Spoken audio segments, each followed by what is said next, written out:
नमस्कार। कभी सोचा है कि हमारे चारों ओर ये जो जिंदगी है, पेड़ पौधे जानवर, ये सदियों से हजारों सालों से कैसे चलती आ रही है?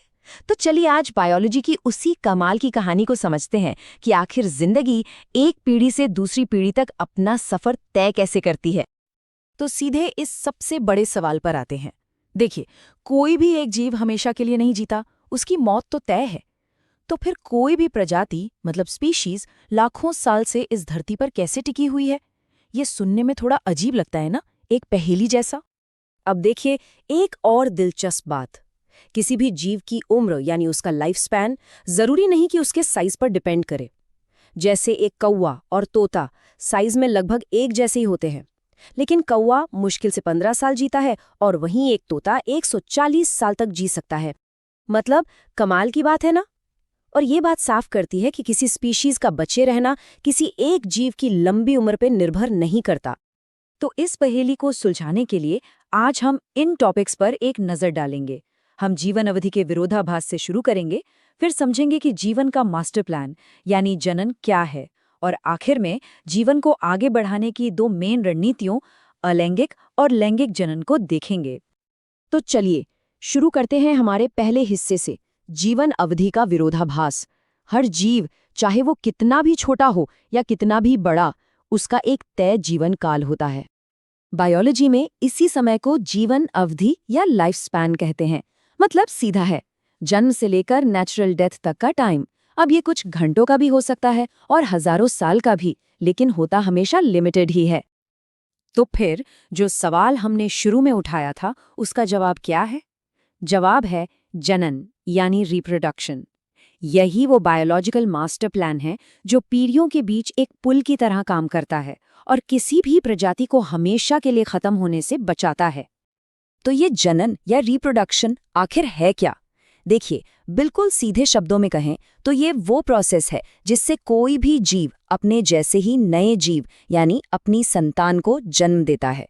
और यही वो कमाल की प्रोसेस है जो जन्म, विकास और मृत्यु के इस चक्र को लगातार चलाती रहती है। अब देखो, प्रकृति ने इस काम को करने के लिए ना मोटे तौर पर दो रास्ते अपनाए हैं। एक है अलैंगिक जनन और दूसरा है लैंगिक जनन। आइए देखते हैं कि इन दोनों में फर्क क्या है। तो इन दोनों में जो सबसे बड़ा फर्क है वो ये है, एक तरफ है अलैंगिक जनन जिसमें सिर्फ एक पेरेंट होता है और उसकी जो संतान होती है वो बिल्कुल उसकी एग्जैक्ट कॉपी होती है। ये प्रोसेस बहुत सिंपल और तेज है। वहीं दूसरी तरफ लैंगिक जनन में दो पेरेंट्स शामिल होते हैं और उनकी संतान जेनेटिकली यूनिक होती है, मतलब अपने माँ बाप से अलग, और ये प्रोसेस थोड़ी कॉम्प्लेक्स और धीमी होती है। तो चलिए अब पहली स्ट्रैटेजी यानी अलैंगिक जनन को थोड़ा और करीब से देखते हैं। इसका जो मूल मंत्र है वो है परफेक्ट कॉपीज बनाना। और हाँ, जब कोई संतान अपने पेरेंट की हूबहू कॉपी होती है ना, तो साइंस की भाषा में उसे क्लोन कहते हैं। इसका मतलब है कि वो सिर्फ दिखने में ही नहीं बल्कि जेनेटिकली भी अपने पेरेंट की एग्जैक्ट कॉपी होते हैं। तो पता है मजे की बात क्या है? प्रकृति में क्लोनिंग कोई साइंस फिक्शन वाली चीज नहीं है, ये तो हर जगह हो रही है।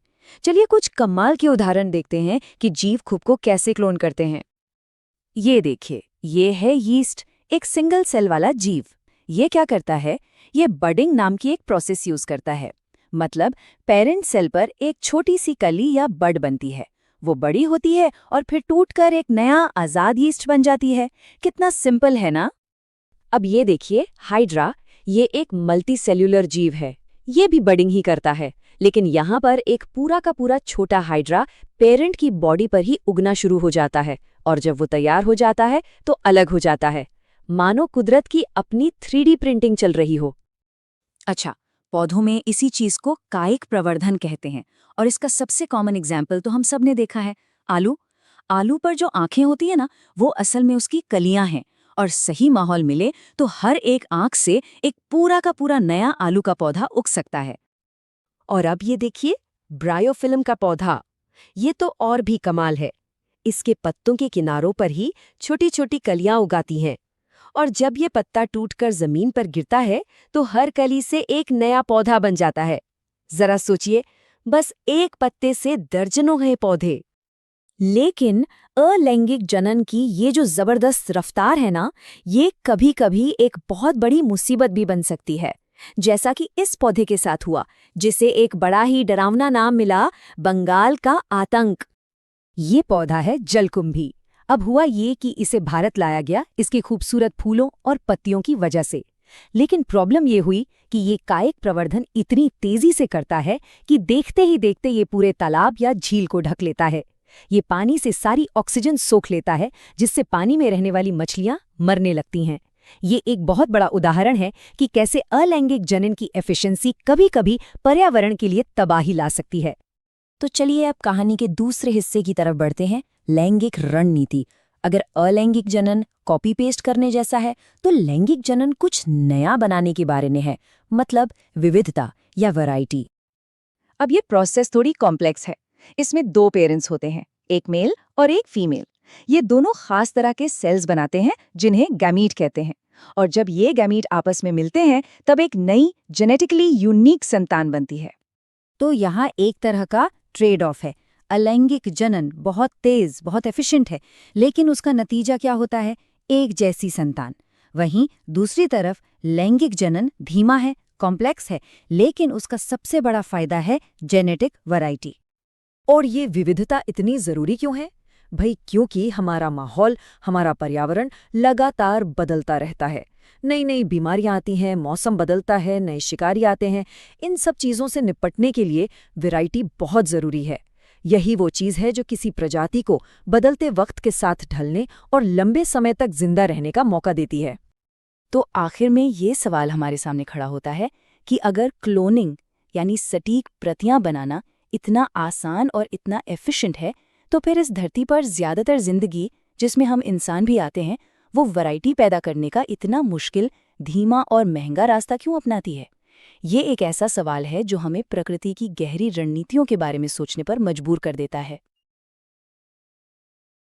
कभी सोचा है किसी फूल को देखकर कि उसकी पंखुड़ियों और खुशबू के पीछे आखिर क्या राज छिपा हो सकता है?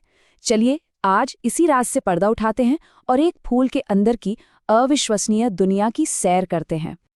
हम इंसानों का फूलों से एक बहुत ही पुराना रिश्ता रहा है। हम उन्हें उनकी खूबसूरती के लिए पसंद करते हैं, पर क्या वो सच में सिर्फ हमारे लिए है? असल में हर रंग और हर खुशबू के पीछे एक बहुत बड़ा, एक जैविक मकसद छिपा है। बिल्कुल, फूल सिर्फ सजावट का सामान नहीं है, उनका एक बहुत बहुत जरूरी काम है। वो पुष्पी पादपों यानी एंजियोस्पर्म की अगली पीढ़ी को दुनिया में लाने की जिम्मेदारी निभाते हैं। यही है उनका असली मिशन। तो चलिए इस रहस्य को सुलझाते हैं। हम फूल की बनावट में एकदम गहराई से उतरेंगे, क्योंकि असल में वही छोटे छोटे विवरण, वही डिटेल्स हैं जो हमें पूरी कहानी बताते हैं कि आखिर एक नया जीवन शुरू कैसे होता है। तो अपनी इस यात्रा में हम इन 4 हिस्सों को समझेंगे। सबसे पहले फूल का असली मकसद क्या है, फिर उसके नर और मादा अंगों की बनावट को देखेंगे, और आखिर में उस नन्हे से सिपाही से मिलेंगे जो इस पूरी प्रक्रिया का हीरो है। तो एक फूल सिर्फ सुंदर नहीं है, ये तो एक हाईटेक प्रजनन मशीन है। इसका सिर्फ एक ही लक्ष्य है, फल और बीज बनाना, ताकि वंश आगे बढ़ सके। इसे एक टीम की तरह सोचिए। इस टीम में 2 मुख्य खिलाड़ी हैं, नर हिस्सा जिसे पुमंग या एंड्रोशियम कहते हैं, और मादा हिस्सा जिसे जायांग या गाइनोशियम कहते हैं। ये दोनों मिलकर ही नए जीवन की पूरी कहानी लिखते हैं। अब चलिए देखते हैं कि ये पराग कण आखिर आते कहाँ से हैं। हम बात कर रहे हैं पुंग केसर की, जिसे आप एक असली पराग का कारखाना कह सकते हैं। तो इस कारखाने के 2 हिस्से हैं, एक लंबा पतला सा डंठल जिसे तंतु कहते हैं, और उसके ठीक ऊपर है परागकोश, जहां असल में सारा एक्शन होता है। इसी के अंदर लाखों लाखों पराग कण तैयार होते हैं। ये समझने के लिए कि पराग बनता कैसे है, हमें इस परागकोश के अंदर झांकना होगा। चलिए इसे जरा जूम इन करते हैं, क्योंकि इसकी अंदरूनी बनावट का हर छोटा सा डिटेल हमें पूरी प्रक्रिया समझा देगा। देखिए, परागकोश की दीवार किसी 4 लेयर वाले सुरक्षा कवच से कम नहीं है। सबसे बाहरी परत है बाह्य त्वचा, फिर एंडोथीसियम और मध्य परतें। ये तीनों मिलकर सुरक्षा देती हैं और परागकोश को सही समय पर फटने में मदद करती हैं। और सबसे अंदर की परत टेपिटम, वो तो एक शेफ की तरह है, जो अंदर विकसित हो रहे पराग कणों को लगातार पोषण देती रहती है। अच्छा, अब जब हम जान गए हैं कि परागकण कहाँ बनते हैं, तो चलिए देखते हैं कि उनका आखिरी डेस्टिनेशन, उनका अंतिम गंतव्य क्या है।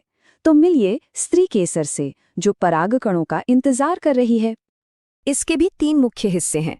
सबसे ऊपर है वर्तिकाग्र, जो पराग कणों के लिए एक लैंडिंग पैड की तरह काम करता है।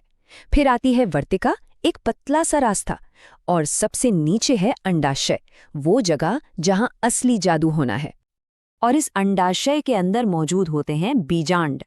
ये आप कह सकते हैं भविष्य के बीज हैं, जो बस निषेचन के इशारे का इंतजार कर रहे हैं ताकि एक नए पौधे में विकसित हो सके। और अब समय आ गया है हमारी कहानी के असली हीरो से मिलने का, परागकण। ये छोटा सा कण नर युग्मकों को अपने अंदर लिए हुए एक लंबी और मुश्किल यात्रा के लिए पूरी तरह से तैयार है। अगर हम इन्हें माइक्रोस्कोप के नीचे देखें, तब इनका असली रूप सामने आता है। जरा देखिए तो, इनकी सतह पर कितनी खूबसूरत और पेचीदा डिजाइन बनी हुई है। हर प्रजाति का अपना एक अनोखा पैटर्न होता है, जैसे प्रकृति का अपना फिंगरप्रिंट हो। पर ये परागकण इतने मजबूत होते कैसे हैं? इसका राज है स्पोरोपोलिनिन। इसे परागकण का सुपर हीरो सूट समझिए। ये एक ऐसा पदार्थ है जो इसे तेज गर्मी, एसिड, यहाँ तक कि एंजाइम से भी बचाता है। और पता है, इसी वजह से ये लाखों साल तक जीवाश्म के रूप में सुरक्षित रह सकते हैं। तो परागकण के पास कवच की 2 परतें होती हैं। बाहरी कठोर परत है बाह्यचोल, जो स्पोरोपोलिनिन से बनी है, और अंदर एक नरम, लचीली परत है जिसे अंतःचोल कहते हैं। बाहरी कवच में कुछ छोटे छोटे छेद भी होते हैं, जहां से पराग नली बाहर निकलती है। और यहाँ एक दिलचस्प बात है, 60% से ज्यादा पुष्पी पादपों में परागकण अपने कारखाने यानी परागकोश को 2 कोशिकीय अवस्था में ही छोड़ देता है। इसमें एक बड़ी कायिक कोशिका होती है और एक छोटी जनन कोशिका। ये छोटा सा कण हमारी दुनिया पर बड़ा असर डालता है। कुछ लोगों के लिए ये छींक और एलर्जी का कारण बनता है, वहीं दूसरी तरफ ये पोषक तत्वों का खजाना भी है, जिस वजह से इसे हेल्थ सप्लीमेंट्स के तौर पर भी इस्तेमाल किया जाता है। तो अब मंच पूरी तरह से तैयार है। पराग बनाने वाले कारखाने ने अपना काम कर दिया है। सभी खिलाड़ी अपनी अपनी भूमिका निभाने के लिए एकदम तैयार हैं। लेकिन असली सवाल तो अब आता है, ये नन्हा सा परागकण हवा, पानी और न जाने कितनी चुनौतियों का सामना करते हुए अपनी मंजिल तक पहुंचता कैसे है। खैर, ये भी अपने आप में एक बहुत ही रोमांचक कहानी है, जिसे जानेंगे पर किसी। नमस्कार, आज हम एक ऐसे टॉपिक पर बात करेंगे जो सिर्फ किताबों की बात नहीं है, बल्कि ये हमारी रोज की जिंदगी, हमारी हेल्थ और हमारे फ्यूचर से जुड़ा है। हम बात कर रहे हैं रिप्रोडक्टिव हेल्थ यानी जनन स्वास्थ्य की। देखिए, ये सिर्फ कोई बायोलॉजी का चैप्टर नहीं है, ये हमारी ओवरऑल वेलबींग का एक बहुत ही जरूरी हिस्सा है। तो रिप्रोडक्टिव हेल्थ का असली मतलब है क्या? अक्सर जब हम ये शब्द सुनते हैं तो हमारे दिमाग में बस फिजिकल हेल्थ की बात आती है ना? लेकिन वर्ल्ड हेल्थ ऑर्गेनाइजेशन यानी WHO इसे कहीं बड़े नजरिए से देखता है। उनके हिसाब से इसका मतलब सिर्फ ये नहीं है कि आपको कोई बीमारी या कमजोरी ना हो, बल्कि इसका मतलब है रिप्रोडक्शन से जुड़े हर पहलू में, मतलब फिजिकल, इमोशनल, बिहेवियरल और सोशल, इन सब में पूरी तरह से ठीक होना। तो आज हम क्या क्या समझने वाले हैं? सबसे पहले तो यही कि रिप्रोडक्टिव हेल्थ है क्या। फिर हम पॉपुलेशन और फैमिली प्लानिंग की बात करेंगे, कॉन्ट्रासेप्शन के अलग अलग तरीकों को जानेंगे, MTP और सेक्सुअल इन्फेक्शंस जैसे ज़रूरी मुद्दों पर भी नज़र डालेंगे, और आखिर में इनफर्टिलिटी मतलब बंध्यता और उसके सॉल्यूशंस पर भी चर्चा करेंगे। चलिए, तो शुरू करते हैं हमारे पहले सेक्शन से। समझते हैं कि रिप्रोडक्टिव हेल्थ से जुड़ी प्रॉब्लम्स क्या हैं और उन्हें सॉल्व करने के लिए क्या स्ट्रैटेजीज बनाई गई। और हाँ, जब स्ट्रैटेजीज की बात होती है तो इंडिया की कोशिशें शुरू से ही काफ़ी इंटरेस्टिंग रही हैं। आपको शायद ये जानकर हैरानी हो कि इंडिया दुनिया के उन पहले देशों में से था जिसने 1951 में ही नेशनल लेवल पर फैमिली प्लानिंग प्रोग्राम्स शुरू कर दिए थे। सोचिए, उस वक्त के हिसाब से ये कितना बड़ा और प्रोग्रेसिव स्टेप था। खैर, वक्त के साथ साथ ये प्रोग्राम्स और बेहतर होते गए और आज हम इन्हें रिप्रोडक्टिव एंड चाइल्ड हेल्थ यानी RCH प्रोग्राम्स के नाम से जानते हैं। अब आते हैं एक बहुत ही क्रिटिकल इशू पर, जो सीधा हमारे रिसोर्सेज और फ्यूचर से जुड़ा है, पॉपुलेशन ग्रोथ। इसे अक्सर पॉपुलेशन एक्सप्लोजन भी कहते हैं, और ये शब्द इसकी सीरियसनेस को आप कह सकते हैं बिल्कुल सही तरीके से दिखाता है। चलिए जरा आंकड़ों पर नजर डालते हैं। थोड़ा सा टाइम ट्रैवल करते हैं, पीछे चलते हैं साल 1900 में। पूरी दुनिया की पॉपुलेशन थी करीब 2 बिलियन, हाँ 2 अरब। इस नंबर को जरा ध्यान में रखिएगा क्योंकि आगे जो आंकड़ा आने वाला है वो सच में चौंकाने वाला है। और ये देखिए, सिर्फ 100 सालों में, मतलब साल 2000 आते आते ये नंबर 3 गुना बढ़ गया, सीधा 6 बिलियन पर पहुंच गया। आप सोच सकते हैं ये कितनी जबरदस्त ग्रोथ थी। और कहानी यहीं खत्म नहीं हुई। मई 2011 तक वर्ल्ड पॉपुलेशन 7.2 बिलियन हो चुकी थी। अब देखिए, अच्छी हेल्थ फैसिलिटीज की वजह से माँ और बच्चे दोनों के मृत्यु दर में कमी आई, जो कि एक बहुत अच्छी बात है।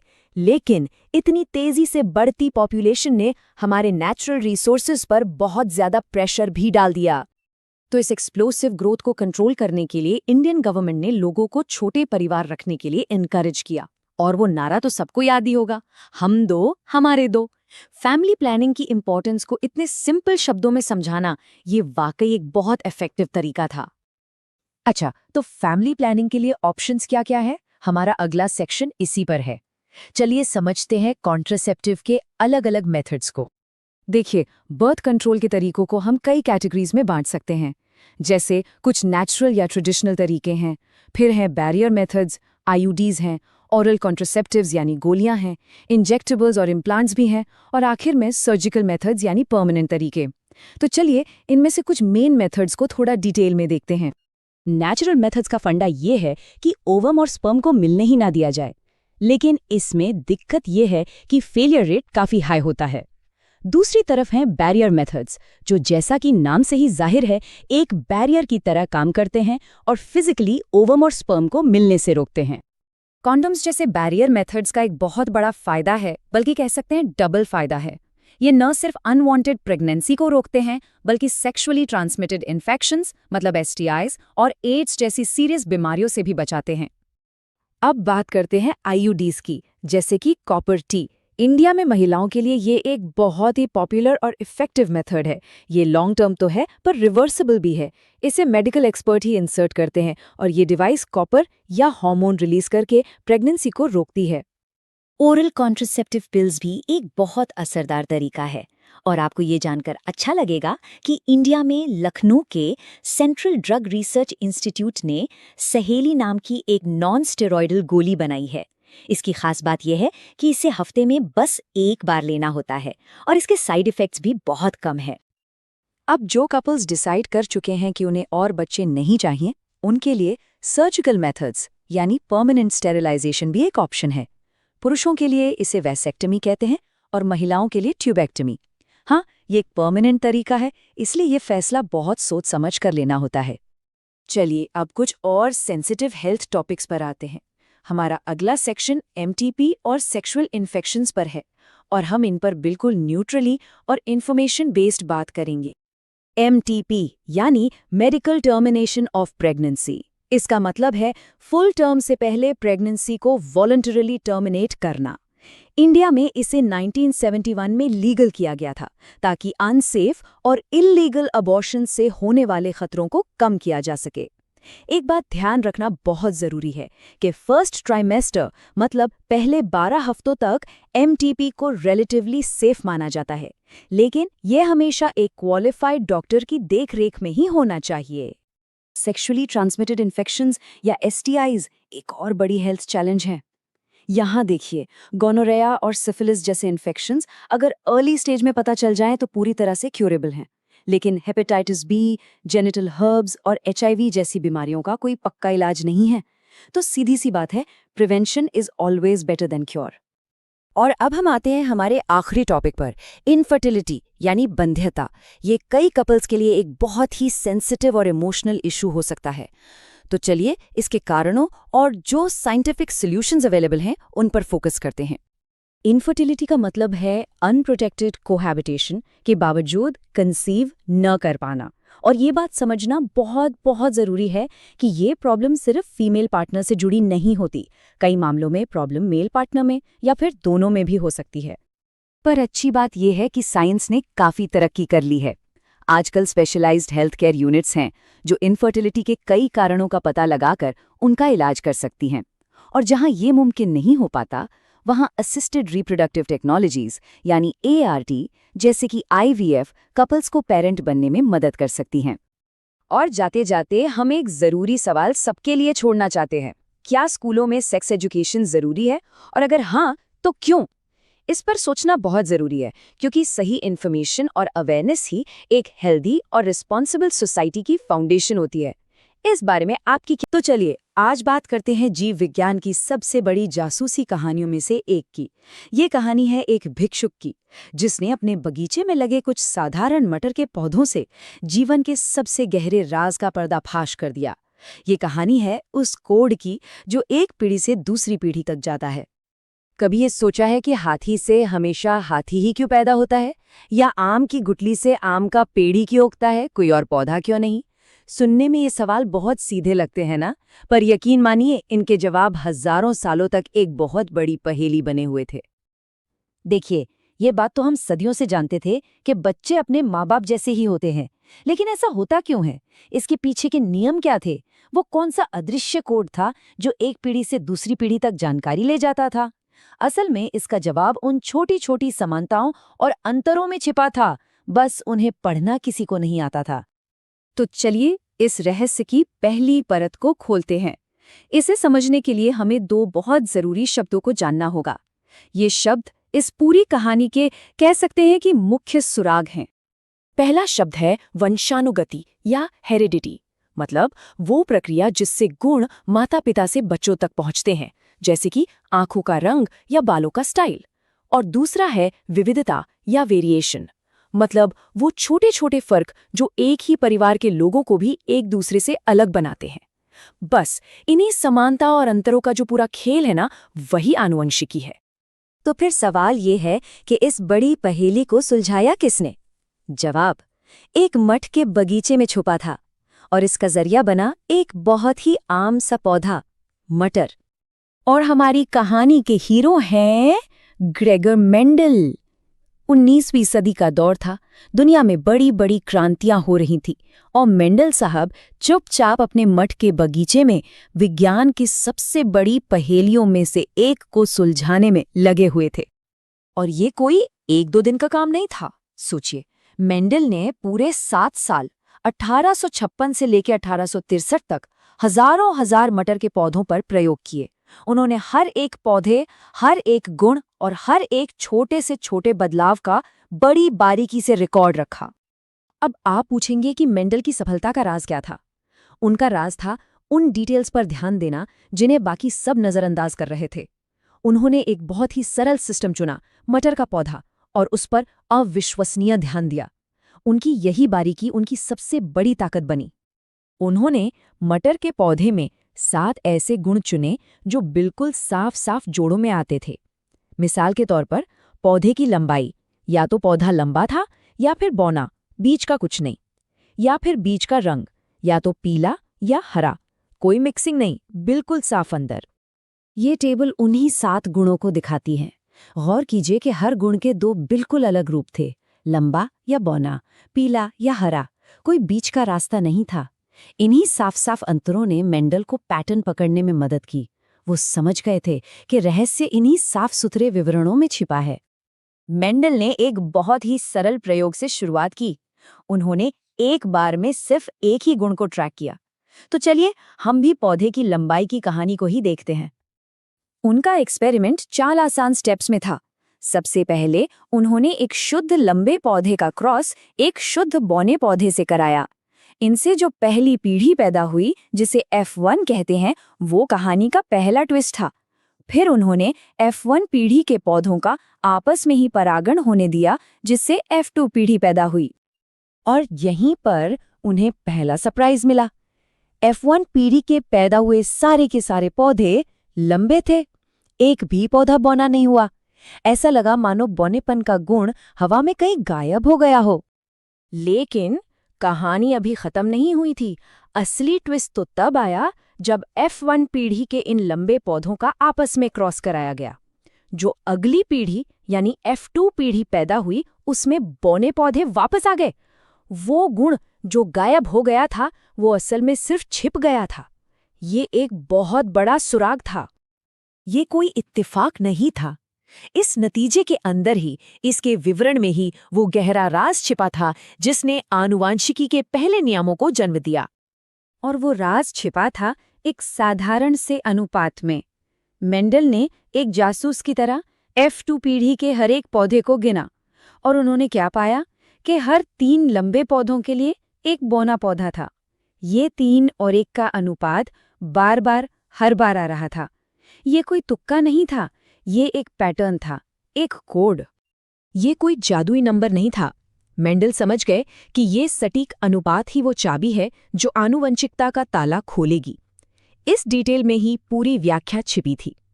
तो आखिर इसका मतलब क्या था? यहीं पर मेंडल ने एक क्रांतिकारी आइडिया दिया। उन्होंने कहा कि हर गुण को कारक की एक जोड़ी कंट्रोल करती है, जिसे आज हम जीन कहते हैं।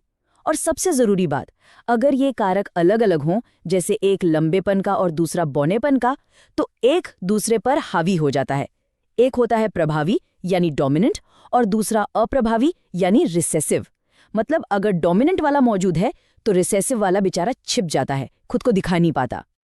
इस पूरी प्रक्रिया को समझने का सबसे अच्छा तरीका है पनेट स्क्वायर। इसे एक तरह का संभावना चार्ट समझिए। ये दिखाता है कि जब माता पिता से जीन मिलते हैं तो बच्चों में क्या क्या कॉम्बिनेशन बन सकते हैं। और इसी चार्ट से 3:1 का रहस्य खुलता है। देखिए, जो हमें बाहर से दिखता है, जिसे फिनोटाइप कहते हैं, वो है 3 लंबे पौधे और एक बौना पौधा। लेकिन अगर हम जेनेटिक लेवल पर देखें, यानी जीनोटाइप, तो अनुपात 1:2:1 का है। एक शुद्ध लंबा, 2 ऐसे लंबे जिनके अंदर बौनेपन का जीन छिपा है, और एक शुद्ध बौना। मेंडल के नियम जेनेटिक्स की नींव है, बिल्कुल सही। लेकिन विज्ञान हमेशा आगे बढ़ता है। कभी-कभी प्रकृति इन नियमों को थोड़ा सा मोड़ देती है और कहानी और भी दिलचस्प हो जाती है। जरा स्नैपड्रैगन के इस फूल को देखिए। जब एक लाल फूल वाले पौधे का क्रॉस एक सफेद फूल वाले पौधे से होता है, तो मेंडल के नियम के हिसाब से क्या होना चाहिए था? पहली पीढ़ी में या तो लाल या सफेद फूल, है ना? पर ऐसा नहीं होता। फूल गुलाबी रंग के होते हैं। इसे कहते हैं अपूर्ण प्रभाविता या इनकम्प्लीट डोमिनेंस। यहाँ कोई भी जीन पूरी तरह से हावी नहीं हो पाता। इसके बजाय दोनों मिलकर एक बीच का मिला-जुला असर दिखाते हैं। यह हमें बताता है कि आनुवंशिकता कितनी कॉम्प्लेक्स और कितनी शानदार हो सकती है। हर डिटेल एक नई कहानी कहती है। तो एक भिक्षु और उसके मटर के दानों ने हमें जीवन के कोड को पढ़ने का पहला पाठ पढ़ाया। मेंडल ने नींव तो रख दी, लेकिन आज भी वैज्ञानिक इस कोड की नई नई परतें खोल रहे हैं। और ये कहानी हमें याद दिलाती है कि शायद सबसे बड़े रहस्य सबसे साधारण जगहों में, बस उन विवरणों में छुपे होते हैं जो खोजे जाने का इंतजार कर रहे हैं। सोचिए जरा, हमारे अंदर ही एक सीक्रेट कोड छिपा हुआ है जो तय करता है कि हमारी आंखों का रंग क्या होगा, हमारा शरीर कैसे काम करेगा, सब कुछ। कई सदियों तक इस कोड को ढूंढना साइंस के सबसे बड़े रहस्यों में से एक था। आज हम जीवन की इसी इंस्ट्रक्शन मैनुअल को समझने के एक रोमांचक सफर पर निकल रहे हैं। ये एक ऐसा सवाल है जिसने न जाने कितनी पीढ़ियों को सोचने पे मजबूर किया है। किसी की शक्ल अपने माता पिता से क्यों मिलती है? शरीर को कैसे पता चलता है कि उसे कब और कैसे बड़ा होना है? इन सभी सवालों का जवाब एक बहुत ही छोटे से मॉलिक्यूल में छुपा था, लेकिन उसे ढूंढना किसी जासूसी कहानी से कम नहीं था। तो इस जासूसी कहानी की शुरुआत में हमारे पास 2 मुख्य सस्पेक्ट्स थे। एक तरफ था प्रोटीन, बेहद कॉम्प्लेक्स, वर्सटाइल, जो जिंदगी के अनगिनत काम करता है। ये एक मजबूत उम्मीदवार लग रहा था। दूसरी तरफ था डीएनए। ये तो बड़ा सीधा साधा दिखता था, सिर्फ 4 अक्षरों से बना हुआ। ज्यादातर वैज्ञानिकों को लगा कि असली मुजरिम प्रोटीन ही है। भाई, डीएनए जैसा सिंपल मॉलिक्यूल भला जिंदगी का इतना बड़ा राज कैसे संभाल सकता है? और ऐसा लग भी रहा था कि केस प्रोटीन के फेवर में बंद होने ही वाला है। लेकिन फिर 1928 में फ्रेडरिक ग्रिफिथ ने एक एक्सपेरिमेंट किया जिसने पूरी कहानी ही पलट दी। उन्हें कुछ ऐसा मिला जिसकी किसी ने उम्मीद भी नहीं की थी, और यहीं से हमें इस केस में अपना पहला सबसे जरूरी सुराग मिला। सबसे हैरान करने वाली बात जानते हैं क्या थी? ग्रिफिथ ने देखा कि बैक्टीरिया बदल सकते हैं, ट्रांसफॉर्म हो सकते हैं। उन्होंने पाया कि कोई तो ऐसी रहस्यमयी चीज थी जो एक बैक्टीरिया से दूसरे में जाकर उसे पूरी तरह बदल सकती थी। सोचिए, ये तो ऐसा हो गया जैसे कोई जिंदा जीव किसी मरे हुए जीव से उसकी खासियतें ले ले। ये एक बहुत बड़ी खोज थी। तो उनका एक्सपेरिमेंट था बड़ा सिंपल पर जीनियस। उन्होंने 2 तरह के बैक्टीरिया लिए, एक था हानिरहित आर स्ट्रेन और दूसरा था जानलेवा एस स्ट्रेन। जैसा सोचा था, हानिरहित वाले से चूहे को कुछ नहीं हुआ और जानलेवा वाले से वो मर गया। यहाँ तक कि जब जानलेवा बैक्टीरिया को गर्मी से मारकर इंजेक्ट किया तब भी चूहा जिंदा रहा। लेकिन अब आता है सबसे चौंकाने वाला हिस्सा। जब उन्होंने जिंदा हानिरहित बैक्टीरिया को गर्मी से मारे गए खतरनाक बैक्टीरिया के साथ मिलाया, तब भी चूहा मर गया। ये कैसे हो सकता है? मतलब साफ था, मरे हुए खतरनाक बैक्टीरिया में से कुछ निकलकर सीधे सादे बैक्टीरिया में चला गया और उन्हें किलर बना दिया। ग्रिफिथ ने इसे नाम दिया ट्रांसफॉर्मिंग प्रिंसिपल। पर ये था क्या? प्रोटीन, डीएनए या कुछ और? सुराग तो मिल गया था, लेकिन असली मुजरिम कौन है, ये अब भी एक राज था। तो ये ट्रांसफॉर्मिंग प्रिंसिपल की गुत्थी करीब 20 साल तक अनसुलझी रही।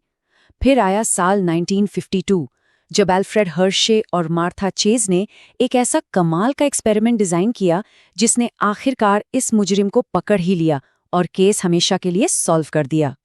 उनका सीक्रेट वेपन था एक खास तरह का वायरस, बैक्टीरियोफेज। आप इसे एक माइक्रोस्कोपिक इंजेक्शन की तरह सोच सकते हैं। ये क्या करता है कि बैक्टीरिया की सतह पर चिपकता है और अपना जेनेटिक मटेरियल उसके अंदर डाल देता है। फिर ये बेचारे बैक्टीरिया की पूरी मशीनरी को हाईजैक करके अपनी कॉपीज बनाने लगता है।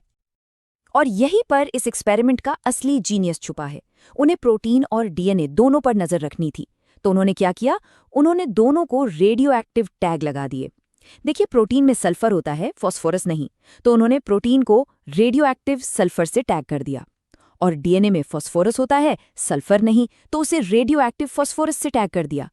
कितना स्मार्ट तरीका था ये पता लगाने का कि आखिर बैक्टीरिया के अंदर जा क्या रहा है। 2. एक्सपेरिमेंट का पहला स्टेप था इन्फेक्शन। उन्होंने इन टैग किए हुए वायरस को बैक्टीरिया पर अटैक करने दिया ताकि वो अपना जेनेटिक मटेरियल यानी वही ट्रांसफॉर्मिंग प्रिंसिपल अंदर इंजेक्ट कर सके। इसके बाद उन्होंने इस मिक्सचर को एक ब्लेंडर में डाला। सुनने में अजीब लगेगा, पर इसका मकसद बस इतना था कि वायरस के जो बाहरी हिस्से बैक्टीरिया से चिपके रह गए थे वो हिलकर अलग हो जाए। आखिर में उन्होंने मिक्सचर को बहुत तेजी से घुमाया। इसे सेंट्रीफ्यूजेशन कहते हैं। इससे हुआ ये कि जो भारी बैक्टीरिया थे वो नीचे बैठ गए और हल्के वायरस ऊपर तैरते रह गए। अब बस ये चेक करना था कि रेडियो एक्टिविटी कहाँ है, ऊपर या नीचे। और जो नतीजा सामने आया वो बिल्कुल साफ था, एकदम क्लियर। जब प्रोटीन को टैग किया गया था तो सारी रेडियो एक्टिविटी बैक्टीरिया के बाहर मिली, लेकिन जब डीएनए को टैग किया गया तो रेडियो एक्टिविटी बैक्टीरिया के अंदर मिली। सबूत सामने थे, ये डीएनए ही था, प्रोटीन नहीं जो जेनेटिक मटेरियल था। हमारा मुजरिम पकड़ा गया था। तो ठीक है, अब ये तो पता चल गया कि डीएनए ही जेनेटिक मटेरियल है, लेकिन इससे एक और भी बड़ा सवाल खड़ा हो गया। आखिर ये काम कैसे करता है? ये जिंदगी की सारी जानकारी अपने अंदर स्टोर कैसे करता है? इस सवाल का जवाब पाने के लिए वैज्ञानिकों को इसके स्ट्रक्चर को, इसकी बनावट को समझना था। उन्हें असल में उस कोड को देखना था। देखिए, डीएनए के स्ट्रक्चर की ये जो पहेली थी ना, वो कई दशकों में धीरे धीरे टुकड़ों में सुलझ रही थी। सबसे पहले मिश्र ने इसे खोजा, फिर चारगाफ ने एक बड़ी अजीब सी बात नोटिस की कि डीएनए में ए की मात्रा हमेशा टी के बराबर होती है और जी की सी के। और फिर सबसे जरूरी सुराग आया रोजालिंड फ्रैंकलिन की शानदार एक्सरे तस्वीरों से, जिनसे पता चला कि इसका शेप एक हेलिक्स जैसा, मतलब घुमावदार है। अब इन सारे सुरागों को जोड़कर वॉटसन और क्रिक इस पहेली को सॉल्व करने के लिए तैयार थे। और ये है वो आइकॉनिक डबल हेलिक्स। 1953 में जेम्स वॉटसन और फ्रांसिस क्रिक ने ये मॉडल दुनिया के सामने रखा। ये सिर्फ देखने में खूबसूरत नहीं था, इसकी असली खूबसूरती इस बात में थी कि इसका स्ट्रक्चर देखते ही समझ में आ गया कि जिंदगी की जानकारी इसमें कैसे स्टोर होती है, और सबसे जरूरी बात, इसकी एकदम परफेक्ट कॉपी कैसे बनती है। और देखिए, इसके स्ट्रक्चर की हर छोटी से छोटी डिटेल मायने रखती है। इसकी 2 लड़ियां हैं जो एक दूसरे की उल्टी दिशा में चलती हैं।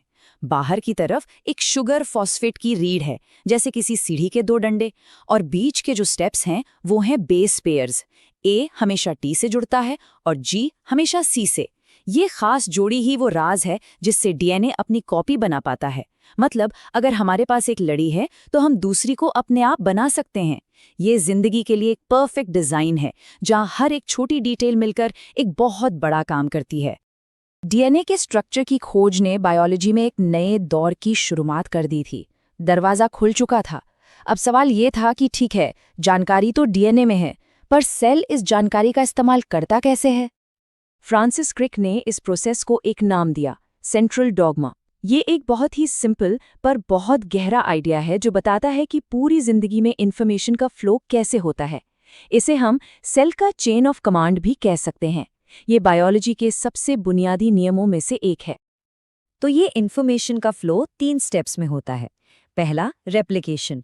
इसमें डीएनए अपनी ही एक परफेक्ट कॉपी बनाता है, जैसे किसी मास्टर ब्लूप्रिंट की फोटोकॉपी करना। दूसरा, ट्रांसक्रिप्शन। इसमें मास्टर ब्लूप्रिंट यानी डीएनए के एक हिस्से को एक वर्किंग कॉपी यानी मैसेंजर आरएनए में कॉपी किया जाता है। और तीसरा, ट्रांसलेशन। इस स्टेप में उस वर्किंग कॉपी यानी आरएनए को पढ़कर सेल के मजदूर एक खास तरह की मशीन यानी प्रोटीन बनाते हैं जो असल में जाकर काम करती है। तो इस तरह एक रहस्यमयी ट्रांसफॉर्मिंग प्रिंसिपल से शुरू होके डबल हेलिक्स के खूबसूरत स्ट्रक्चर और फिर इंफॉर्मेशन के फ्लो तक हमने वाकई एक कमाल का सफर तय किया है। डीएनए के स्ट्रक्चर को समझना सिर्फ एक पहेली सुलझाना नहीं था, नहीं, ये उस बेसिक मशीन को समझना था जो पूरी जिंदगी को चलाती है। इस जानकारी ने मेडिकल साइंस से लेके जेनेटिक इंजीनियरिंग तक हर चीज में क्रांति ला दी है। लेकिन अब जब हम इस कोड को सिर्फ पढ़ना ही नहीं बल्कि इसे दोबारा लिखना भी सीख रहे हैं, तो हमारे सामने एक बहुत बड़ा सवाल खड़ा होता है। अब जब हम जिंदगी की इस भाषा को समझ गए हैं, तो हम इसका इस्तेमाल क्या कहने के लिए करेंगे? और ये वो सवाल है जिसका जवाब हमें और हमारी आने वाली पीढ़ियों को मिलकर ढूंढना होगा। आइए आज एक बहुत बड़ी और दिलचस्प पहेली को सुलझाने की कोशिश करते हैं। ये पहेली है खुद जिंदगी की। इसके छोटे छोटे टुकड़े यानी सुराग कैसे जुड़कर एक पूरी कहानी बनाते हैं। आज हम यही देखने वाले हैं कि ये सब कैसे हुआ, मतलब जीवन जैसा हम आज इसे जानते हैं आखिर अस्तित्व में आया कैसे। तो चलिए कहानी की शुरुआत करते हैं सबसे बड़े सवाल से, आखिर ये सब शुरू कहां से हुआ। हमारी धरती पर जिंदगी की पहली धड़कन, पहली चिंगारी कैसे पैदा हुई? ये एक ऐसा सवाल है जो न जाने कब से हम सबको सोचने पर मजबूर करता आया है। अपने पहले सुराग के लिए हमें वक्त में बहुत बहुत पीछे जाना होगा। देखिए, जीवन की कहानी सिर्फ पृथ्वी से शुरू नहीं होती, इसकी जड़ें तो ब्रह्मांड के जन्म के साथ ही जुड़ी हुई हैं। सोचकर ही कितना कमाल का लगता है ना, कि जब हम रात में आसमान में चमकते तारों को देखते हैं तो हम असल में गुजरे हुए कल को देख रहे होते हैं। कुछ तारों की रोशनी तो हम तक पहुंचने में लाखों साल का सफर तय करती है। मतलब हम जो देख रहे हैं वो उनका अतीत है, और यही हमें ब्रह्मांड के इतिहास की एक झलक देता है। जरा इस टाइमलाइन पर नजर डालिए, इससे पता चलता है कि हम कितने नए हैं इस पूरे खेल में। ब्रह्मांड के जन्म के अरबों साल बाद तो हमारी पृथ्वी बनी, और उसके बाद भी जिंदगी के पहले निशान दिखने में करोड़ों साल और लग गए। वाकई ये एक बहुत ही लंबा और धीमा सफर था। तो ठीक है, उठाई तैयार है, ब्रह्मांड बन चुका है, अपनी धरती भी आ गई है, लेकिन अब अगला सवाल कि बेजान चीजों से जानदार चीजें कैसे बनी। इसके लिए हमें सितारों से नजर हटाकर उन केमिकल्स पर लानी होगी जिनसे जिंदगी बनती है। अब ये जो विचार था ना, ये अपने आप में एक क्रांति थी। ओपेरिन और हाल्डेन ने कहा कि जिंदगी किसी जादू से नहीं बल्कि धीरे धीरे बेजान केमिकल से ही बनी होगी, और इसी सोच ने पहली बार इस रहस्य को साइंस की लैब में टेस्ट करने का रास्ता खोला। तो थ्योरी तो बढ़िया थी, लेकिन क्या इसका कोई सबूत था? क्या इसे साबित किया जा सकता था? 1953 में मिलर और यूरे नाम के 2 वैज्ञानिकों ने ठीक यही करने की ठानी। उन्होंने एक लैब के अंदर शुरुआती पृथ्वी का एक छोटा सा मॉडल तैयार किया। तो उन्होंने किया क्या? उन्होंने एक बंद फ्लास्क में वो सारी गैसें भरी जो उस वक्त धरती के वायुमंडल में थी, जैसे मीथेन, अमोनिया और हाइड्रोजन। उसमें पानी भी डाला, मानो वो पुराने समंदर हों, और फिर उस जमाने के तूफानों और बिजली की नकल करते हुए इस मिक्सचर में बिजली की चिंगारियां दौड़ाईं। और नतीजा, यकीन मानिए, कमाल हो गया। सिर्फ 1 हफ्ते के अंदर उस केमिकल सूप में अमीनो एसिड्स बन गए। जी हाँ, वही अमीनो एसिड्स जो प्रोटीन बनाते हैं और जिनसे खुद जिंदगी बनती है। ये एक जबरदस्त सुराग था। इसने बताया कि जिंदगी की शुरुआत शायद कोई चमत्कार नहीं बल्कि केमिस्ट्री का एक नेचुरल नतीजा थी। ठीक है, तो जिंदगी के बिल्डिंग ब्लॉक्स तो बन गए, लेकिन एक छोटे से सेल से इतने सारे जानवर, पेड़ पौधे, इंसान, ये सब कैसे हुआ? इस पहेली के अगले हिस्से को समझने के लिए अब हमें मिलना होगा महान चार्ल्स डार्विन से। डार्विन ने जब दुनिया का सफर किया तो उन्होंने जो देखा उससे वो हैरान रह गए। उन्हें हर जगह एक कनेक्शन, एक जुड़ाव दिखा। उन्होंने महसूस किया कि आज के सभी जीव जंतु और जो लाखों साल पहले थे, वो सब कहीं ना कहीं आपस में जुड़े हुए हैं। ऐसा लगा मानो सब एक ही बड़े से परिवार के पेड़ की अलग अलग शाखाएं हों। और इस पूरी प्रक्रिया को उन्होंने एक नाम दिया, प्राकृतिक चयन, यानी नेचुरल सिलेक्शन। सुनने में शायद थोड़ा मुश्किल लगे, पर आइडिया बहुत सरल है। जो जीव अपने माहौल में सबसे अच्छे से ढल जाते हैं, वो ज्यादा जीते हैं और उनकी नस्ल आगे बढ़ती है। और वक्त के साथ यही छोटे छोटे बदलाव पूरी की पूरी प्रजाति को बदल देते हैं। यही विकास का इंजन है। अब कोई भी थ्योरी बिना सबूत के तो अधूरी है ना? तो चलिए अब सबूतों की फाइल खोलते हैं और देखते हैं कि विकास के पक्ष में हमारे पास कौन कौन से ठोस सुराग हैं। पहला और सबसे बड़ा सुराग तो चट्टानों में ही छिपा है, जीवाश्म यानी फॉसिल्स। ये धरती की कहानी है जो पत्थर पर लिखी गई है। ये हमें उन जीवों के बारे में बताते हैं जो कभी यहां रहते थे, जैसे डायनासोर, और ये भी दिखाते हैं कि समय के साथ जिंदगी कैसे बदली है। अब जरा इस पर गौर कीजिए। एक इंसान का हाथ, चीते का अगला पैर, व्हेल का फ्लिपर और चमगादड़ का पंख बाहर से कितने अलग हैं और काम भी अलग अलग करते हैं। लेकिन अगर हम अंदर देखें तो इनकी हड्डियों का ढांचा, इनका बेसिक स्ट्रक्चर हैरान करने वाले रूप से एक जैसा है। ये एक साझा विरासत का बहुत बड़ा सबूत है। विज्ञान की भाषा में इन्हें कहते हैं समजात संरचनाएं या होमोलॉगस स्ट्रक्चर्स। इसका सीधा सा मतलब ये है कि इन सभी का बेसिक डिजाइन, इनका ब्लूप्रिंट एक ही है, जो इन्हें किसी एक ही पूर्वज से मिला है। बस बाद में अलग अलग जरूरतों के हिसाब से ये बदल गया। और ऐसा नहीं है कि ये सिर्फ जानवरों में होता है, पौधों की दुनिया में भी देखिए। बोगनविलिया का कांटा और कद्दू या खीरे की बेल, ये दोनों असल में तने का ही बदला हुआ रूप है। एक कांटा बन गया अपनी सुरक्षा के लिए और दूसरा सहारा पकड़कर ऊपर चढ़ने के लिए, लेकिन इनकी शुरुआत एक ही जगह से हुई। कमाल है ना? वहीं दूसरी तरफ समवृत्ति संरचनाएं भी होती हैं, जैसे एक तितली का पंख और एक चिड़िया का पंख। दोनों का काम उड़ना है, लेकिन अगर आप इनकी बनावट और इनकी शुरुआत को देखेंगे तो वो बिल्कुल अलग हैं। ये दिखाता है कि कैसे अलग अलग प्रजातियां एक जैसी चुनौती के लिए एक जैसे समाधान विकसित कर सकती हैं। अक्सर हमें लगता है कि एवोल्यूशन, अरे वो तो लाखों साल पहले डायनासोर के जमाने में हुआ होगा, पर सच तो ये है कि ये अभी भी हो रहा है, इसी पल हमारे चारों तरफ। चलिए इसके कुछ जीते जागते उदाहरण देखते हैं। इसकी सबसे मशहूर कहानी है इंग्लैंड के पेपर्ड मॉथ की। जब तक फैक्ट्रियां नहीं थीं, तब तक हल्के रंग वाले पतंगे पेड़ों की छाल पर आसानी से छिप जाते थे। लेकिन औद्योगिक क्रांति के बाद जब पेड़ों पर कालिक जम गई, तो गहरे रंग वाले पतंगों को छिपने में आसानी होने लगी और देखते ही देखते उनकी संख्या बढ़ गई। ये नेचुरल सिलेक्शन का सीधा प्रसारण था। और फिर डार्विन की वो मशहूर फिंचेस तो हैं ही।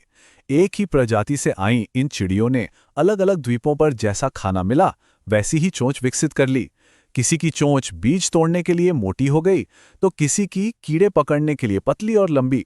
इसे कहते हैं एडैप्टिव रेडिएशन, मतलब एक से अनेक का बनना। और आज के दौर की बात करें तो विकास को चलाने वाली सबसे बड़ी ताकत हम इंसान खुद बन गए हैं। कीड़े मारने की दवाइयां, खरपतवार नाशक, एंटीबायोटिक्स, इनके इस्तेमाल से हम अनजाने में ही ऐसे कीड़ों, पौधों और बैक्टीरिया को बढ़ावा दे रहे हैं जिन पर इन दवाओं का असर ही नहीं होता। ये सुपर रेजिस्टेंट बन रहे हैं और ये सब हमारी आंखों के सामने हो रहा है। और यहीं पर आकर हम एक बहुत ही गहरे सवाल पर पहुंचते हैं कि हम खुद कहां जा रहे हैं। जिस तरह से हम अपने आसपास की दुनिया को बदल रहे हैं, उससे इंसानी विकास की कहानी का अगला पन्ना क्या होगा? ये एक ऐसी पहेली है जिसका जवाब अभी लिखा जाना नमस्कार। क्या आपने कभी सोचा है कि हमारे शरीर के अंदर हर पल, हर सांस के साथ एक जंग चल रही होती है, एक अदृश्य युद्ध? सोचिए, हमारा शरीर एक मजबूत किला है और इस पर लगातार हमला करने की कोशिश हो रही है। आज हम इसी अदृश्य युद्ध की कहानी को समझने वाले हैं। लेकिन इस जंग को समझने से पहले एक सवाल पर रुकते हैं। जब हम कहते हैं कि कोई स्वस्थ है, तो इसका असल मतलब क्या होता है? क्या इसका मतलब सिर्फ ये है कि उसे कोई बीमारी नहीं है, या फिर बात इससे कहीं ज्यादा गहरी है? तो चलिए कहानी के पहले पड़ाव में चलते हैं। यहाँ हम सबसे पहले अपने किले यानी हमारे शरीर की परिभाषा समझेंगे और जानेंगे कि इस किले के सुरक्षित होने का यानी सेहतमंद होने का असली मतलब क्या है। देखिए, स्वास्थ्य का मतलब सिर्फ बीमारियों का न होना नहीं है। ये एक पूरी अवस्था है जिसमें शारीरिक, मानसिक और सामाजिक तीनों तरह से इंसान पूरी तरह ठीक महसूस करे। और जाहिर है, जब लोग इतने स्वस्थ होते हैं तो वो अपने काम में ज्यादा कुशल होते हैं, जिससे प्रोडक्टिविटी बढ़ती है, आर्थिक संपन्नता आती है और जिंदगी भी लंबी होती है। अब हमारे इस किले में सेंध लगने के कह सकते हैं 3 बड़े रास्ते हैं। पहले हैं आनुवंशिक विकार, मतलब वो कमजोरियां जो हमें विरासत में मिलती हैं। दूसरे हैं संक्रमण, यानी बाहर से आने वाले हमलावर। और तीसरे हम खुद, हमारी जीवन शैली, हम क्या खाते पीते हैं, कितना आराम करते हैं और हमारी आदतें कैसी हैं। तो अब जब हम किले और उसकी कमजोरियों को समझ गए हैं तो वक्त है कहानी के असल विलन से मिलने का, वो अदृश्य हमलावर जो हमारे शरीर पर कब्जा करना चाहते हैं। इन हमलावरों को विज्ञान की भाषा में रोगजनक या पैथोजेंस कहा जाता है। ये छोटे छोटे जीव होते हैं, जैसे बैक्टीरिया, वायरस, फंगस वगैरह। और कमाल की बात यह है कि हमारे शरीर में घुसने के बाद इन्हें जिंदा रहने के लिए खुद को हमारे माहौल के हिसाब से ढालना पड़ता है। मतलब हमारे पेट के खतरनाक एसिड से बचना, हमारे इम्यून सिस्टम से छिपना, ये सब करना पड़ता है इन्हें। चलिए, ऐसे ही एक हमलावर से आपको मिलाते हैं, साल्मोनेला टाइफी बैक्टीरिया, जो टाइफॉइड फैलाता है। ये हमारे शरीर में घुसता है गंदे खाने या पानी के जरिए और सीधा हमला बोलता है हमारी छोटी आंत पर। फिर वहां से खून के रास्ते ये दूसरे अंगों तक भी पहुंच जाता है। और जब ये हमला होता है तो हमें लगातार तेज बुखार, कमजोरी और पेट दर्द जैसे लक्षण महसूस होते हैं। टाइफॉइड का जिक्र हो और टाइफॉइड मैरी की बात न हो, ऐसा हो ही नहीं सकता। मैरी मेलिन पेशे से एक बावर्ची थी। वो खुद तो बीमार नहीं थी, लेकिन उनके शरीर में टाइफॉइड के बैक्टीरिया थे और वो सालों साल अपने बनाए खाने से अनजाने में ये बीमारी फैलाती रहीं। ये कहानी हमें एक बहुत ज़रूरी बात सिखाती है कि ये हमलावर कितने चुपके से और कितनी आसानी से फैल सकते हैं। अब बात करते हैं एक और भी ज्यादा शातिर दुश्मन की, एक मास्टरमाइंड की, मलेरिया का परजीवी। इसकी हमले की रणनीति बहुत ही ज्यादा जटिल और सच कहूं तो काफी दिलचस्प है। मलेरिया फैलाने वाले इस परजीवी का नाम है प्लाज्मोडियम और इसकी कहानी इसलिए अनोखी है क्योंकि इसे अपना जीवन चक्र पूरा करने के लिए एक नहीं बल्कि 2 मेजबानों की जरूरत होती है, एक इंसान और दूसरा मच्छर। कहानी शुरू होती है जब एक संक्रमित मादा एनोफिलीज मच्छर किसी इंसान को काटती है। काटते ही ये परजीवी हमारे खून में आ जाते हैं और सबसे पहले पहुंचते हैं हमारे लिवर में। लिवर में ये चुपचाप अपनी फौज बढ़ाते हैं, अपनी संख्या को कई गुना कर लेते हैं। फिर जब इनकी ताकत बढ़ जाती है तो ये लिवर की कोशिकाओं को फोड़कर बाहर निकलते हैं और हमला करते हैं हमारी लाल रक्त कोशिकाओं यानी रेड ब्लड सेल्स पर। यहाँ ये और तेजी से अपनी संख्या बढ़ाते हैं। और अब आता है कहानी का सबसे बड़ा मोड़। ये परजीवी इन लाल रक्त कोशिकाओं को भी फोड़कर बाहर निकलते हैं और ऐसा करते वक्त एक जहरीला पदार्थ छोड़ते हैं। और यही वो छोटा सा डिटेल है जो मलेरिया के पूरे अनुभव को समझाता है। जब लाल रक्त कोशिकाएं फटती हैं तो हीमोजोइन नाम का एक जहरीला पदार्थ निकलता है। यही वो जहर है जिसकी वजह से शरीर में वो कपकपी वाली ठंड लगती है और फिर तेज बुखार चढ़ता है। तो देखा कैसे शरीर के अंदर की एक बहुत छोटी सी घटना बाहर इतने बड़े लक्षणों की वजह बनती है। अच्छा, हमलावरों की तो बहुत बात हो गई। अब कहानी के आखिरी और सबसे दमदार हिस्से की ओर बढ़ते हैं। अब हम जानेंगे कि हमारा किला पलटवार कैसे करता है। मिलिए हमारे शरीर की अद्भुत रक्षा प्रणाली यानी हमारे इम्यूनिटी से। हमारे किले की रक्षा की 2 रणनीतियां हैं, 2 लाइन ऑफ डिफेंस। पहली है सहज प्रतिरक्षा या इनेट इम्यूनिटी। ये वो सुरक्षा है जो हमें जन्म से मिलती है। ये किसी भी आम दुश्मन से लड़ने के लिए हमेशा तैयार रहती है। और दूसरी है उपार्जित प्रतिरक्षा यानी एक्वायर्ड इम्यूनिटी। इसे हम अपनी जिंदगी में हासिल करते हैं। ये बहुत खास है क्योंकि ये खास दुश्मनों को पहचानती है और उन्हें याद भी रखती है। हमारी जो पहली डिफेंस लाइन है सहज प्रतिरक्षा, उसके 4 बड़े अवरोध हैं। पहला है शारीरिक अवरोध, जैसे हमारी त्वचा जो किले की बाहरी दीवार है। दूसरा है कायिकीय अवरोध, जैसे हमारे पेट का एसिड, जो एक तरह की एसिड की खाई है जिसमें कई कीटाणु गल जाते हैं। तीसरे हैं कोशिकीय अवरोध, यानी हमारे व्हाइट ब्लड सेल्स, जो किले के वो सैनिक हैं जो दुश्मनों को पकड़कर खा जाते हैं। और चौथे हैं साइटोकाइन अवरोध। ये एक तरह के अलार्म सिग्नल हैं जो वायरस से संक्रमित कोशिकाएं बाकी कोशिकाओं को बचाने के लिए भेजती हैं। लेकिन जो हमारी दूसरी डिफेंस लाइन है, उपार्जित प्रतिरक्षा, उसकी सबसे बड़ी ताकत है उसकी याददाश्त, उसकी मेमोरी। जब हमारा शरीर किसी हमलावर से पहली बार लड़ता है तो वो उसकी शक्ल याद कर लेता है। इसका फायदा ये कि अगर वो दुश्मन दोबारा हमला करने की हिम्मत करता है तो हमारा शरीर उसे तुरंत पहचान कर पहले से कई ज्यादा तेजी और ताकत से जवाब देता है। और इस याददाश्त वाली लड़ाई में हमारे सबसे अचूक हथियार हैं एंटीबॉडीज। इनकी बनावट भी बड़ी खास होती है, अंग्रेजी के अक्षर Y जैसी। इसमें 2 भारी और 2 हल्की चेन होती हैं जो मिलकर इसे ये आकार देती हैं। इस Y के जो दोनों सिरे होते हैं उन्हें एंटीजन बाइंडिंग साइट्स कहते हैं, और यही एंटीबॉडी का सबसे जरूरी हिस्सा है। यह बिल्कुल एक ताले की तरह काम करता है जिसमें सिर्फ एक खास चाबी यानी एक खास हमलावर ही फिट हो सकता है। एक बार हमलावर इसमें फंस गया तो वो बेअसर हो जाता है। और यही खासियत कि हर ताले के लिए एक खास चाबी है हमारे इम्यून सिस्टम को इतना जबरदस्त बनाती है। तो ये है हमारे शरीर के अंदर चलने वाले उस अदृश्य युद्ध की कहानी। एक तरफ हमलावर हैं जो लगातार खुद को बदल रहे हैं, और दूसरी तरफ हमारा रक्षा तंत्र है जो उनसे लड़ना सीख रहा है। ये कहानी हमें एक आखिरी सवाल के साथ छोड़ जाती है। जैसे जैसे दुनिया में नई और अनजान बीमारियां सामने आएंगी, हमारे शरीर की ये अद्भुत रक्षा प्रणाली खुद को भविष्य के लिए कैसे तैयार करेगी? आशा करते हैं आपको ये वीडियो अच्छी लगी होगी। अगर कोई प्रॉब्लम है कमेंट बॉक्स में ज़रूर बताएं। अगर अच्छी लगी तो कमेंट बॉक्स में लिख के कुछ ना कुछ ज़रूर शेयर करें। अपने दोस्तों को भी शेयर करें और पढ़ाई करते रहें।